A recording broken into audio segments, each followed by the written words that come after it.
Hello friends, and welcome to the Global Alliance for the Rights of Nature's podcast, Conversations with Mother Nature. My name is Lucy Gavaghan, and for this episode I made a journey from Scotland, where I live, to London to meet Paul Powlesland by the River Roding in London. Paul lives beside the river and extended an invitation to meet him there and record this conversation in person. As you listen, you will also hear the sounds of the wind in the rushes and the trees, and the noise of the water in the river flowing. We hope you feel as though you were right there with us. Paul is a barrister at Garden Court Chamber, a founding member of Lawyers for Nature, and at the core of an emergent UK Rights of Nature network. Paul is a specialist in environmental law, nature's rights, and the defence of activists. Famously, in 2023, he climbed a tree in Wellingborough and remained up in its branches to protest the decision of the developer to cut it down. Paul is a guardian of the River Roding, and his life on its banks is an embodiment of the principles of his work, namely, a deepening understanding of the interconnections between all life. I hope you enjoy our conversation. So for all of the listeners, can you try and paint a picture of where we are right now? We're by the river, but what does that mean to you? So we're on my mooring in Barking, which is sort of hidden at the edge of one of the largest tidal reed beds in London, tucked away, as you saw when you arrived, and all around is very much quite a harsh human-built environment. So the A406 North Circular is 100 metres away, one of the busiest motorways in London. The town centre of Barking, one of the busiest town centres in London, is 10 minutes walk away. There's a massive housing estate a few metres away from us on the other side of the river. There's railways and pylons and rubbish and rats, and yet in the midst of it all is this beautiful, wild, hidden gem, which is where I'm privileged to be able to live, just on the banks of the Roding, which is London's third biggest river. You're more immersed in nature here than anyone whose home I've seen. I was wondering how life changes for you in the summertime. And it becomes a lot nicer. Yeah. I mean, I've learned. I lived on a boat for 12 years now, and I've learned to try and avoid this idea that winter's just horrible and we have to get through it, because actually winter has its own blessings as well. There's something quite nice about closing the doors of the boat and sort of snugging yourself away like a little dormouse with your stove on in your nest. But summer is just incredible here. The reeds come up in sort of late April, and they sometimes grow around a foot a week. Just, as you can see, huge. I think they're around maybe 3 to 4 metres high at their highest, and just form a wall of green. So actually you can see now, in the winter, when you look over there, you can see all the buildings of the city, and it feels quite, even though you're in nature, it feels like the city's encroaching on you. But here now, the buildings have almost entirely disappeared. All you can see is green, and there's something very magic about that. And obviously I've got this seating area right next to the river where I can sit on sunny days, and it feels like a real privilege to be in one of the largest cities on earth, but gently ensconced in a wall of green and nature, like a nest. So you say it's a privilege. How else does it make you feel living here? Do you feel alone, or do you feel accompanied? I feel a bit alone human-wise. I think if this was in the middle of the countryside, I would feel lonely. But obviously, I'm just 5 minute cycle away from a station that takes me to, one of the biggest cities on earth, so I can do whatever I want. And there's a kind of actual feeling of relaxation when I come back to here at night. And I'm on the district line, and then cycling through this very urban, sometimes hostile environment, and I get to my path and I get to my gate and wander into the reeds and just can feel my body relaxing. Yeah, hugely. And how has living here changed the way you approach your work, or has it changed the way you approach your work? Yeah, I mean, it's quite interesting. 2017 was unintentionally a very big year for me, in a way that I didn't quite realise at the time. It was, although Lawyers for Nature was founded in 2019, the things that led to it, which is particularly the Sheffield Tree campaign, happened to me in 2017. We maybe go into more of that in detail later. But at the same time, 2017 was when I moved here. And actually I did move here to start a project to have boats more and to use that to restore the river. But I didn't realise at the time how much my work on the roading would contribute towards my rights of nature work. And actually it's been as important, sometimes more important, than the kind of Lawyers for Nature, very typical rights of nature campaign work, because it gives so many practical examples and illustrations of all of how rights of nature might work in practice. And actually when speaking to people about rights of nature, I often find that that's more, it cuts through almost more than the theory. People can be like, oh yeah, I mean, you know, Ecuador has it in its constitution, great, or you know, the New Zealand did it for the Maori people with the Wanganui River, but how can that really work here? And then you can be like, well actually here's like 15 different examples of all of the ways that a rights of nature approach might work in practice, and I've gone out and done that on this river. Let me tell you some stories about it. And it sort of really cuts through to people, I think. So obviously living here, you'll have learned more and more about the river itself. Is there anything that you have realised that you don't know, that you want to know about the river, about the ecosystem here and the way the non-human species interact? Any mysteries or puzzles that have come to you? I mean, a huge amount. I feel like the first couple of years I knew absolutely nothing, basically, which is quite interesting as well. I'm not, you know, trained as an ecologist. All of my knowledge is self-taught. In the last few years, I feel like I've grown to know it probably better than most other people, including ecologically trained people who are supposed to be looking after it from like the Environment Agency. Just purely because the more time you spend in nature, the more time you have to get to know it and draw patterns and draw together different parts of it. I think a big change for me actually was last year I did a walk along the river from the source to the sea and mapped everything on an open source Google map, which anyone's available to look at, and I basically took a photo and geographically pinned and then described across 12 sets of data pretty much everything I could see. So every set of trees, every single outfall, every bridge, every bit of river condition, everywhere the bank was hard, everywhere there's rubbish, invasive species, pretty much everything, which is quite a labour of love. It took me like 3 weeks in the end to do over various days. But what it did do was it was like a kind of self-taught crash course in ecology in the river, because if you just look at enough different examples of the river in different conditions, you can soon start to understand what causes that. And actually the connection between certain practices towards the river and the condition of the river was way more direct than I ever thought it could be. I thought, you know, it would start off as a pristine, perfect stream, and then as you went further and further downstream, it would just gradually get worse and worse. But actually, it was far more direct than that. On the first night that I camped alongside the river, it was in a woodland, and the river was so beautiful. It was like a tiny little babbling brook, clear water, meanders, gravel in an ancient woodland. It was perfect. And then literally next day I started walking, and 100 metres away the water was no longer clear. It was full of algae. It was like basically an overgrown ditch, and it was basically where the river had been straightened and then ploughed right up to the banks, and all of the chemicals and pesticides and fertilisers had gone in it, and like literally 100 metres away. Yeah. So I was like, oh, wait a second. If you allow the river to have woodland surrounding it to trap and purify the water, and gradually release it, and you know, allow it to meander and don't pour chemicals into it and poor agricultural practices, you get a good result. And if you do this, you get a bad result. And that was like over and over and over again, just by looking at the river, just by looking at it and actually describing it. So to discover it as opposed to just be told.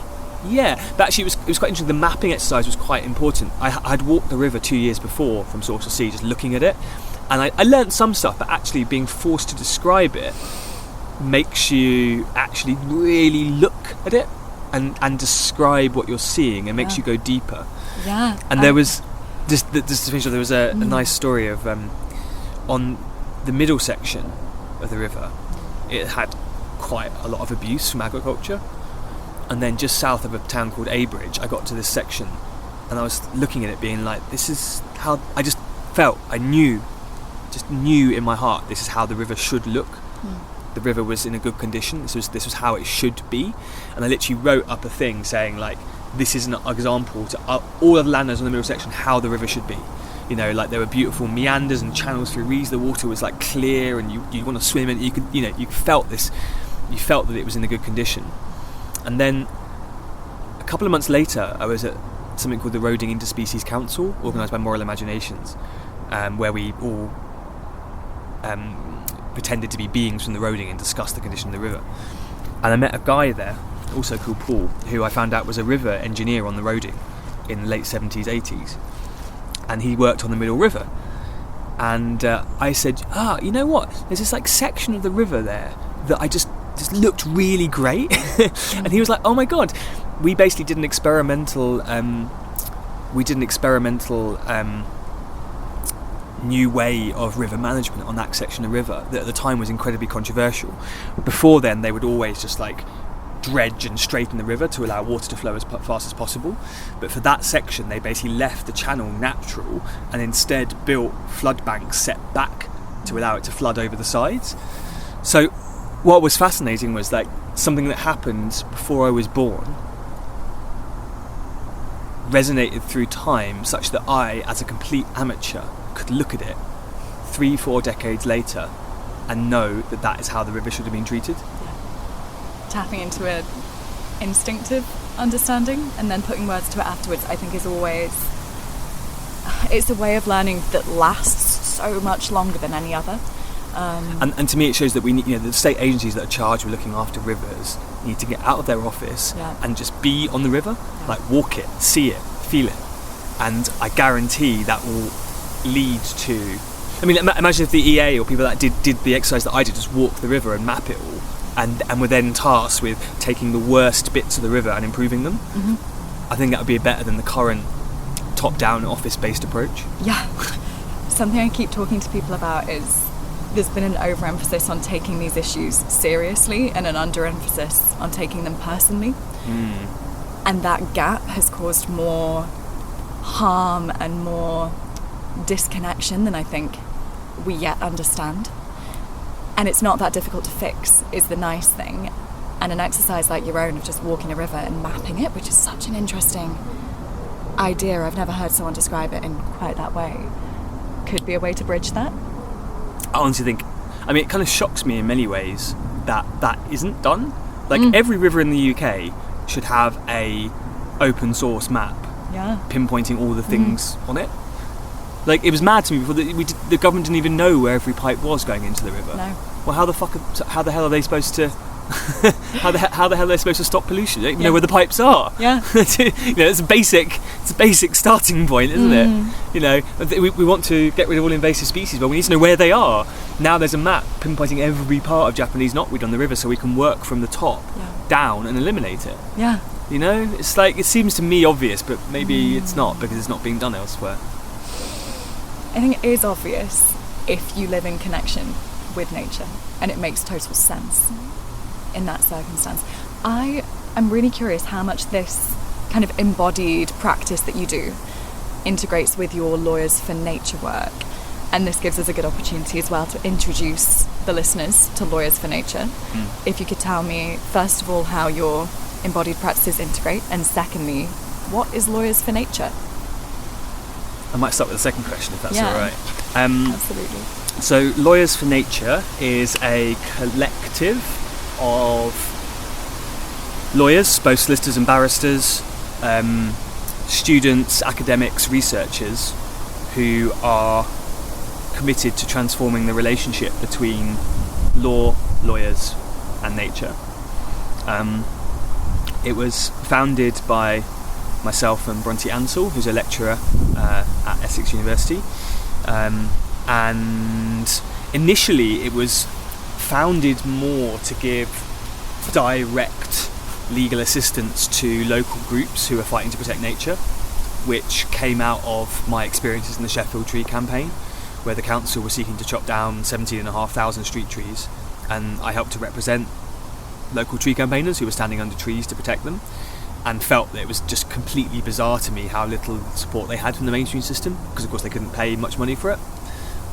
So that's what the initial reason for setting it up was. But over time it's very much changed, because we realised that whilst we still do support local groups who are trying to protect nature, if we did only that, we would be forever firefighting and just trying to stop the worst excesses of a system that's fundamentally broken at its core. And that was a realisation. We would help people, and you'd stop a planning application because there was a procedural flaw in it, and then the developer would just fix that procedural flaw, come back and then do it again. Or you'd represent someone who was trying to save a tree, and the council just refused to put a TPO on it because they wanted to chop the tree down, and there's no other legal recourse, and they would get an injunction, remove the protest and chop the tree down. TPO meaning? Tree preservation order. Fantastic. It's the only form of I forgot it's international audience, isn't it? Yeah. So it's the main form of tree protection in the UK is a tree preservation order, but they're often quite useless. And there's a lot of very precious and important trees in the UK have zero legal protection, and even when they are protected, they're often don't do very much. Like, developers will come along, chop the tree down anyway, and be like, oops, never mind, and the council will do nothing. So we realised that we needed to not just try and stop the worst excesses of a broken system, but go right to the heart of why that system acts as it does and why it's broken in its relationship to nature. And very quickly we discovered the growing rights of nature movement around the world, and realised that very much fits the bill as to what we need. And so we've kind of pivoted to doing some support for local groups, especially where that struggle the local group is having helps to illustrate wider problems with the system and wider campaigning, and can be used to help other groups. And also have been involved in rights of nature campaigning and bringing nature into our legal system better. What was your first point of contact with the rights of nature movement? Do you remember the first book that you read, or where did it first enter your mind? I think it might have been David Boyd's book, Rights of Nature, which is a really good little intro. I think it was just a growing awareness of it. I'm not sure there's a specific. Yeah, there was a specific. I think if you're involved in any way in trying to protect nature in the UK through the law, you kind of eventually come across it. And then there's been an interesting challenge, I think we probably will speak more on, of how we bring the rights of nature movement into the UK context. I've always been reasonably clear that I've been wanting to not just look at it in other places around the world, but really bring it home to the UK. But that is a very challenging thing to do given our political context. It's remarkably challenging. I think we need localised approaches, but with a very global awareness and an understanding of how the rights of nature as a set of principles can be adapted for different localised contexts. We can't have a blanket approach. Exactly. You can't copy paste it. Exactly. And there is a huge amount of potential in the UK, but what do you see as some of the biggest barriers? Or well, just on that last part, I mean, when I give talks, I find it really useful to talk about the examples around the world, whether Ecuador or New Zealand or any other places that are already doing this, to show that it's possible. But then the next step is always to translate what that might look like in a UK context, and potentially how we get there. I mean, in terms of barriers, the key barrier is really a cultural, political one, that in many ways the UK was one of the first countries to separate ourselves from nature and to regard nature as a dead resource to be extracted for human ends, and to put that principle very deeply into all our systems. And then of course we exported that around the world in a very destructive fashion, which is thankfully being overturned in many countries, that principle that we've exported. But we're the belly of the beast, where it in many ways started, and where that principle is so deep that many people can't comprehend that nature is anything but a resource to be used and abused by humans. And it now feels radical to say that that's not the case. It feels radical to suggest completely crazy that we are part of nature. And there's been a big campaign in the UK recently that listeners might be aware of to redefine nature to include humans. That's something that feels like an enormous, monumental shift, but actually it's the most sense-making thing.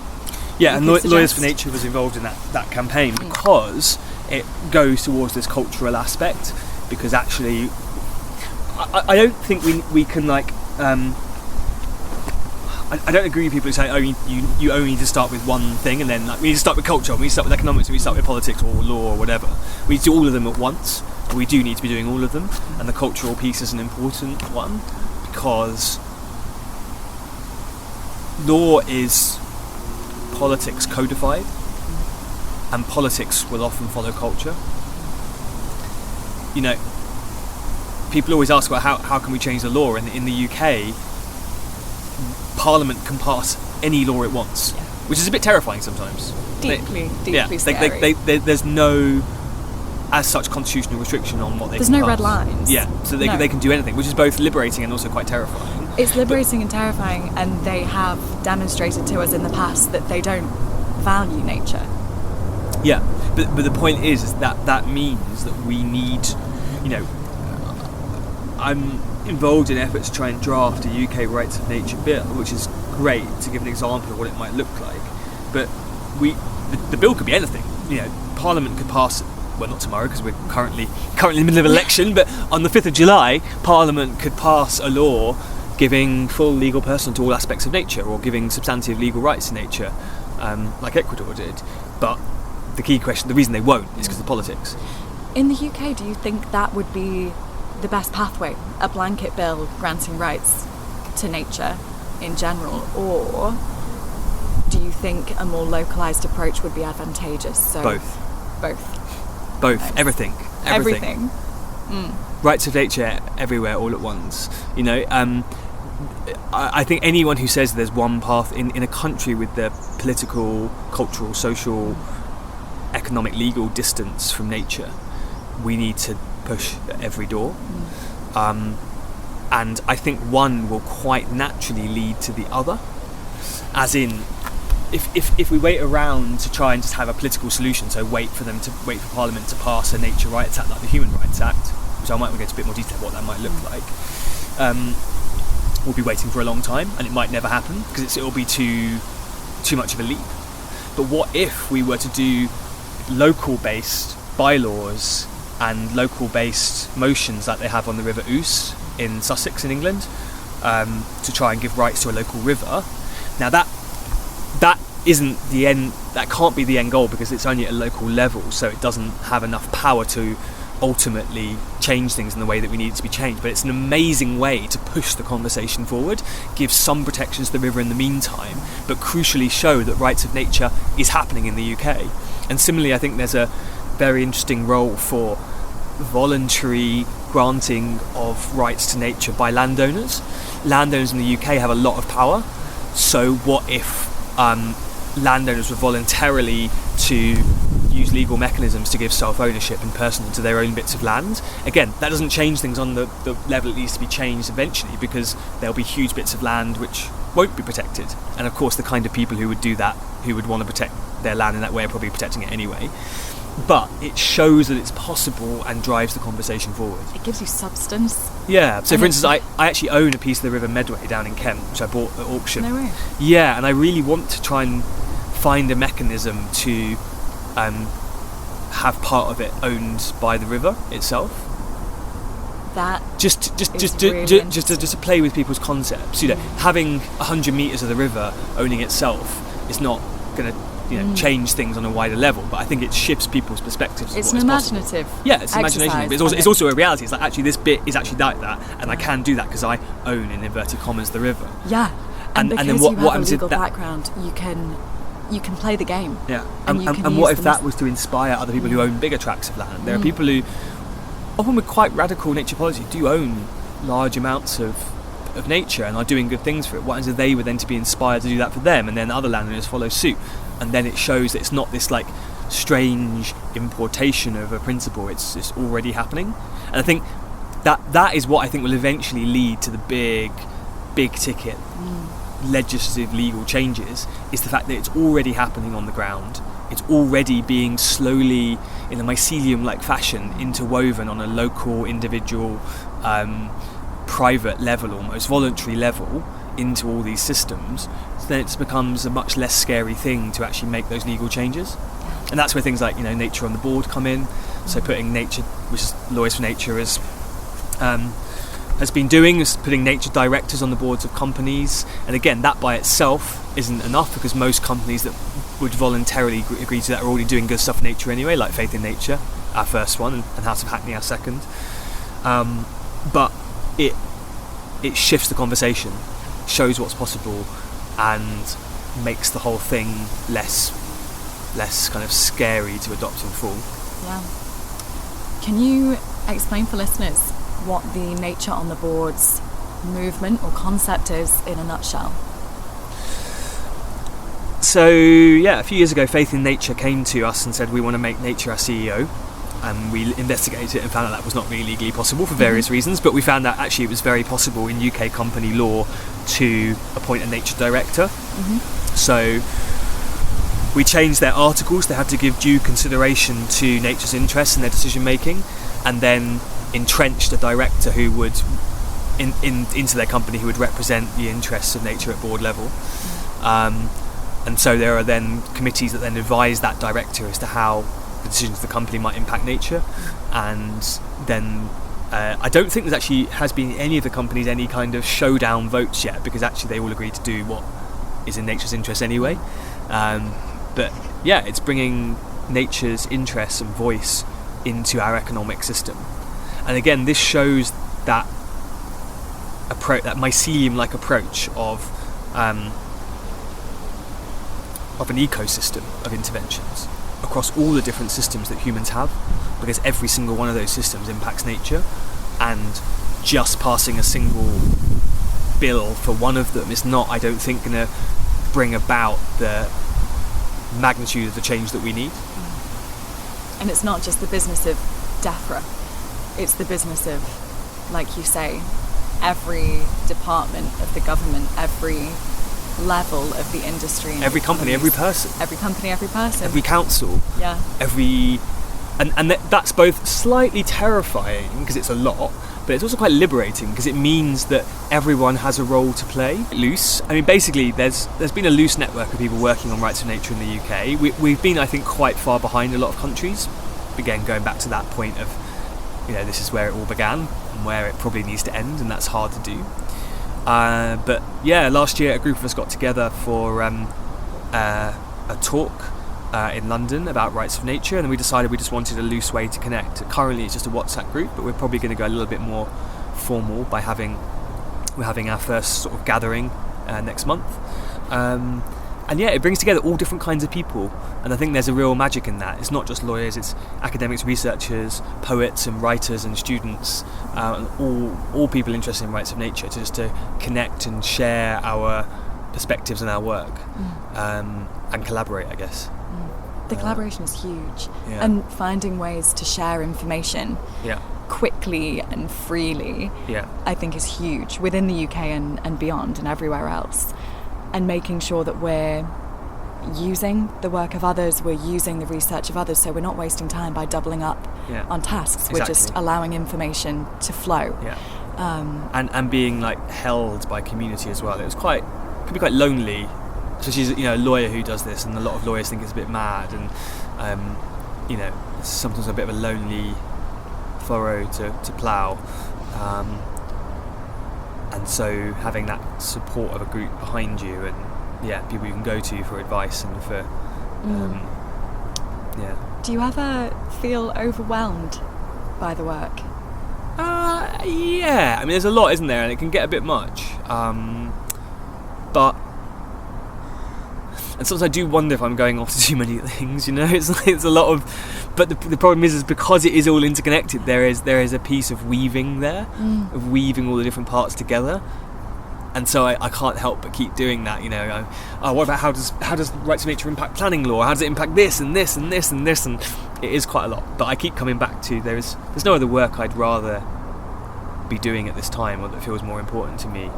And it is ultimately a task of love and joy. I was at the station a few weeks ago, and I basically I let my mind wander, and in my mind I was just like, wait a second, I get to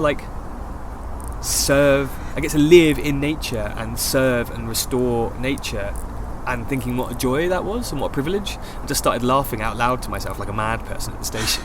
Just like, wow, I get to do this. That's incredible. I get to be in the forefront of a wave of completely a wave of cultural, political, legal change, of reimagining our relationship to nature. I believe it is going to happen. It is going to happen this century. It kind of has to happen. And to be at the forefront of that, to imagine what it might be and to advocate for it, is not always easy, but a real privilege. I think once you're in to a certain point, it becomes impossible to turn around and walk out. Yeah. Because you see the possibility, you see the potential and the beauty of this movement, because it is a stunning network of people working on this, often late into the night, often early in the morning, or unpaid.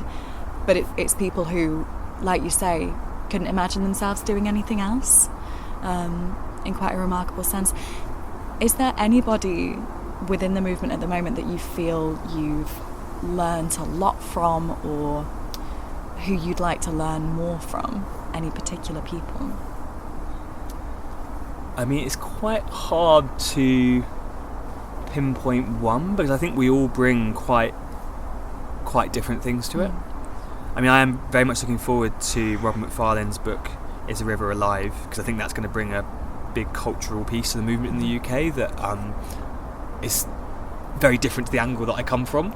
There's a poetry and a beauty to that. I'm used to the legal aspect of it, but that I think is going to be quite a big shift in the UK. That's a real, I think, cultural piece that's coming.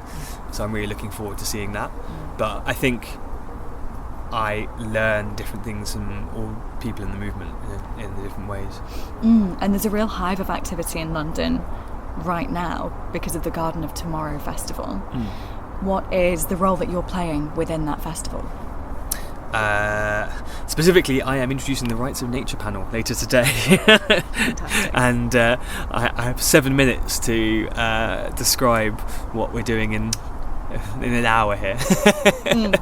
So we'll see how that goes. It'll be interesting. Have you been to any of the other events at the Garden of Tomorrow? Yes, I was there yesterday. There was a panel about We Are Nature, so the campaign to change the definition of nature to include humans, which is that cultural piece, and also a panel about sort of nature on the board and ways to bring in nature into governance as well. So feels like there's so much going on. Yeah. If I asked you where you think the Rights of Nature movement will be, or what it will look like in the UK in 10 years, do you think you'd be able to give me an idea? I mean, who knows? Let me guess. You can wish as well. Yeah, I mean, I do think, genuinely and realistically, it will be significantly big. It feels like it's increasing exponentially. Lots and lots of people are hearing of it for the first time and getting involved in it. I think there will be. I don't know if we'll have. I don't think realistically in 10 years we'll have like a big legal intervention, like an Ecuadorian style constitutional intervention. I just don't think that's realistic in that time. But I think there will be clear. It'll be clear what those demands are, and there'll be a big movement behind making it happen. And even if they haven't yet enacted it, I think most politicians in the UK will have heard of Rights of Nature by that time. And crucially, there will be, I'm going to say, dozens, maybe hundreds of not that like grand set piece legal intervention, but there'll be dozens, probably hundreds of local and voluntary interventions. They'll be easily the first significant piece of nature that owns itself, that for all intents and purposes has like legal personhood through voluntary means. There'll be lots and lots of local bylaws and motions on it, and I think there'll be voluntary intervention in different sections like nature on the board, but for other places there'll be so many of those that we haven't even thought of yet. That'll be happening. I love the way you frame it as a kind of ecosystem of interventions. Yeah, the ecosystem will be significantly enhanced in 10 years' time. Yeah, and it already is in 1 or 2 years, and I think it's increasing rapidly. And that idea of nature owning itself is fascinating as well. I feel like we could speak for an entire podcast series about that concept and the change that it would represent, the impacts that it would have. I'm trying to condense this into one question, but I think it's useful to frame it in contrast to the role that property currently plays in environmental protection in the UK. Could you give the listeners some insight into that? So the role that property plays within environmental protection, and the way that very often more than human life is given value based on whether it's owned and what it means in monetary terms to people. Yeah, I mean, the current system is akin to nature, to what slavery was for humans.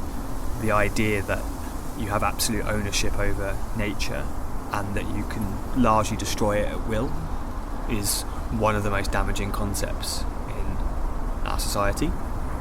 I just recently contributed a chapter to a book called Wild Service. It's called Why Nature Needs You, with lots of different chapters from people involved in Right to Roam in the UK. So this is the movement for land access, and basically saying why we need access to land in order to care for it, and changing our underlying relationship to nature. And my chapter was called From Ownership to Guardianship, and opens with this. I mentioned before that I own, quote unquote, a riverbed out on the River Medway in Kent, and adjacent to the river bank there was this beautiful meadow that I used to love going in, that was owned by an aristocrat. And I came there one day to find they'd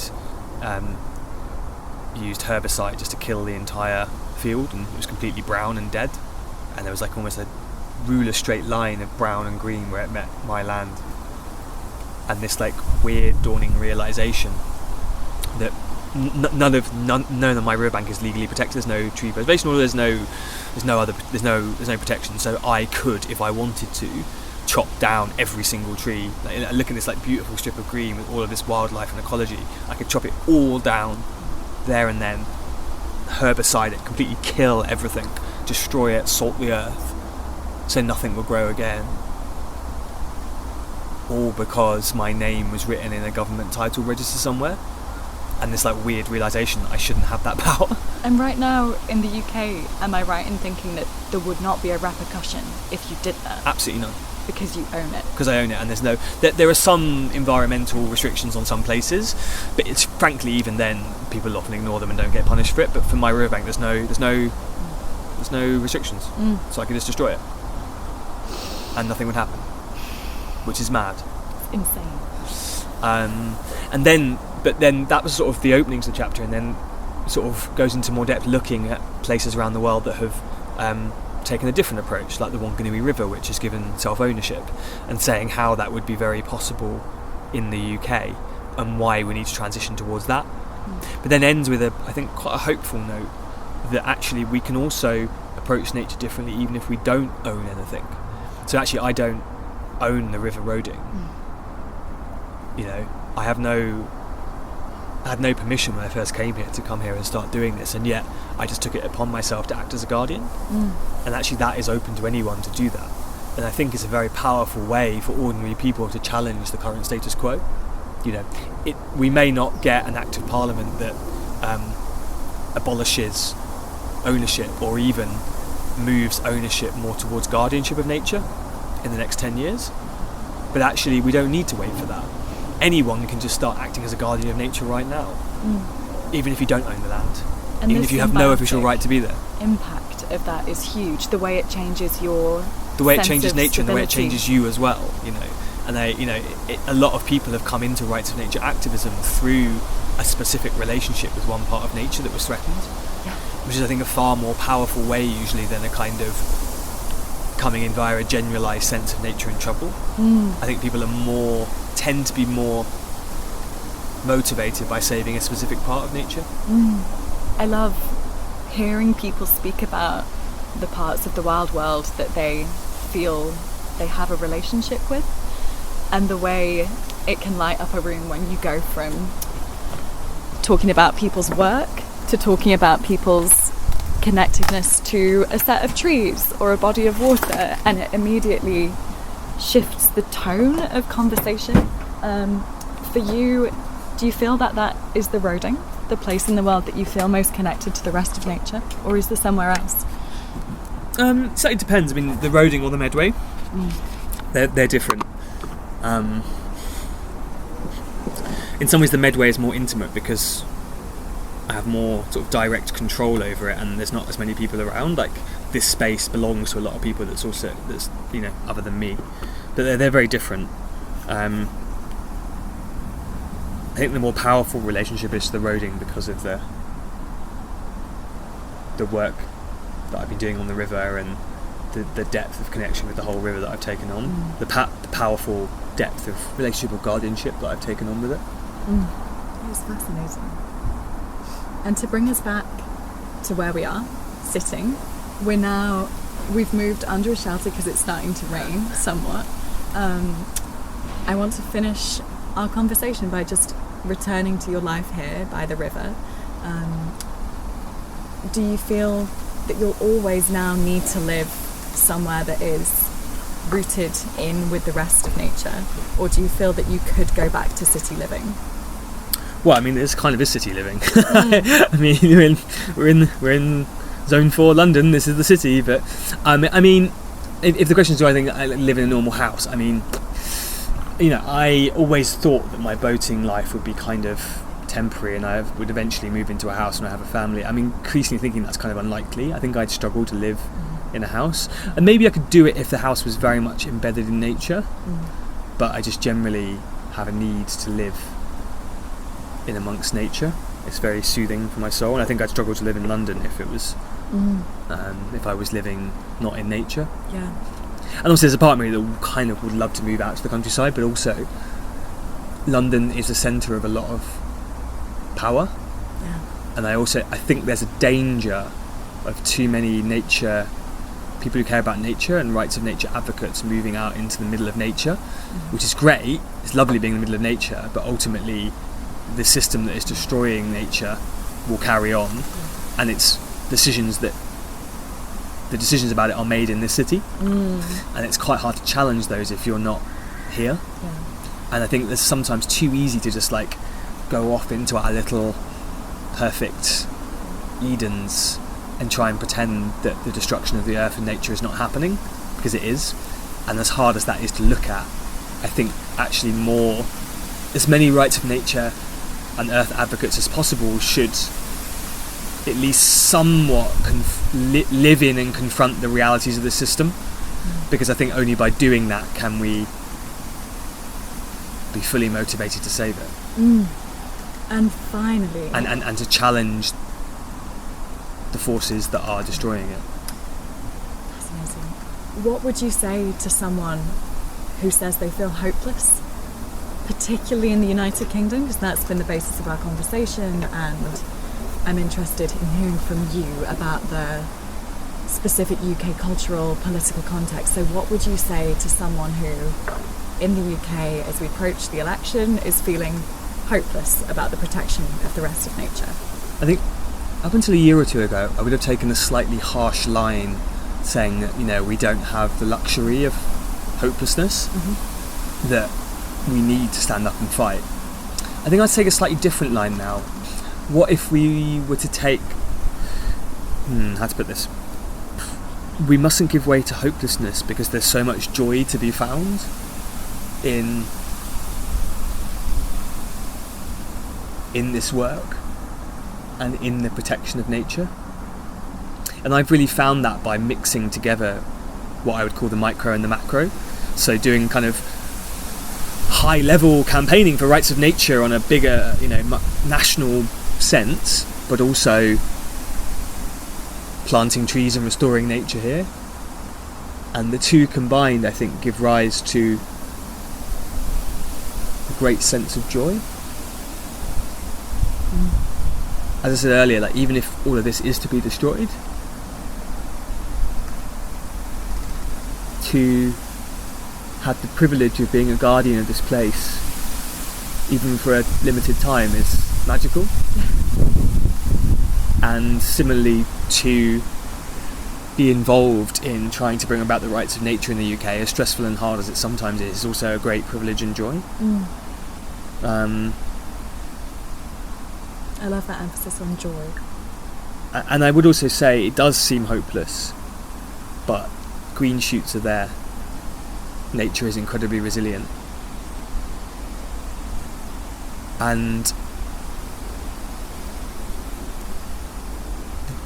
the task is ours, really, isn't it? As I said earlier, law is politics encoded. Basically, if we can persuade enough people to take a rights of nature approach, it can and will change. And that's one of the things I've been doing, is give talks to people within my profession, within all different circles I move in, and I know that a number of people have moved across this approach because of me advocating it. And everyone can do that. You probably found that too. People have started taking, just by talking about it, people really warm to it. Conversation goes a long way. Yeah, and I genuinely say rights of nature I think has the best ratio of people who haven't heard of it versus when they have heard of it think it's a good idea. When I give that's talks, a really interesting framing. Yeah, when I give talks, like I'll say to people, "Have you heard of rights of nature?" Like a festival or something, and well over half the room will usually put their hand up saying they haven't heard of it. And then by the end, people who say, "Do you think it's a good idea?" Most people agree. When you've explained it succinctly, or when you've explained it to people, most people, of course, nature should have a role and a voice in our legal system. Yeah, of course when they should. You have enough time to explain it. And I think the rights of nature is an amalgamation of dealing with feelings of despair and fear, because there is a fear, and combating that with joy and with kind of unapologetic aspiration for the world that we need to see. I'd also say that direct nature activism is an incredibly powerful thing to do. It remains, the times that I've done it remain some of the most vivid, powerful and proud memories that I have. There's a story of is it Julia Butterfly Hill, who occupied a tree in North America for I think 2 years to start being chopped. Sorry? She did. Yeah, to start being chopped down, and describes it as you think, oh, that must be really hard, and actually it kind of was, but also incredibly beautiful and powerful. And I mentioned the Sheffield tree thing earlier. I did an advice that helped to stop people being arrested and therefore save trees, and was a really pivotal moment in that campaign. Writing that advice was one of the best things I've ever done. I still look back upon it with such happiness and pride. And a few years ago, 18 months ago, I occupied a tree that was due to be chopped down in a place in Wellingborough in the UK, and I wasn't prepared to climb that tree. I didn't have adequate clothing. It was the middle of winter. I didn't really have food or water, and I was up a tree, so I had to wee in a bottle and then pour it down the tree, and it was objectively, physically a hard thing to do. And yet there was the feeling of being up there, this knowing that was the right thing to do, knowing that I would stay up there as long as it took to save that tree. That feeling of resolute clarity. Yeah, it's a real resolute clarity is a wonderful feeling. I had a great time just sitting there, knowing that's where I was supposed to be. It's remarkable. So I really, and people would be like, "Oh, thank you so much for doing this," and it's nice to get that. But otherwise, I did, just doing it was really actually great. I can't recommend it enough. direct action to save nature is a really great thing to do, and a really great antidote to despair, because it's like whatever else has happened, well, that tree still exists. Go climb a tree. Yeah, or just stand underneath one. The Yeah. tree right there, see just over there. Yeah. They were about to chop that down a couple of years ago, and I just went and stood underneath it. Did you? Yeah, now it still exists because I wouldn't leave. Is it a birch? No, it's an aspen. It's an aspen. Yeah, it's really beautiful, like really lovely leaves, and yeah, that still exists because I went and stood underneath it. I think that's a perfect place to draw the recording to a close, and I'm sure this will not be the last of our conversation or the last of the listeners' interaction with your work. I hope it's just the beginning for anybody listening. Thank you so much. Thanks. Thank you for listening to episode 10 of Conversations with Mother Nature. Together, we have reached the end of our very first series, so now feels like a good time to share a brief message from the people behind this project. As a team, we are immensely grateful to everyone who has given their time speaking to us, within and beyond the bounds of our recorded conversations. The podcast has been a labour of love and has been woven into the work and lives of those of us who have been on the technical and creative side of its production. We hope the series becomes a lasting archive of stories from and about the people behind the legal initiatives making up the Rights of Nature movement. If you've listened to any of our previous episodes, you might have heard my voice before. My name's Lucy Gavaghan, and I've been working on this project alongside GARN's communications facilitator, Josefina Mosley, our audio producer, Juan Diego Valdivieso, and technical support from Gallo Shiraboga. Behind the scenes, we've all learned so much from this process, the people we have encountered, and all that they have shared. Thank you for listening, and we hope you may feel moved to share some of these episodes. Re-listen if you wish, and stay tuned for the stories GARN is yet to tell. From our hearts, thank you.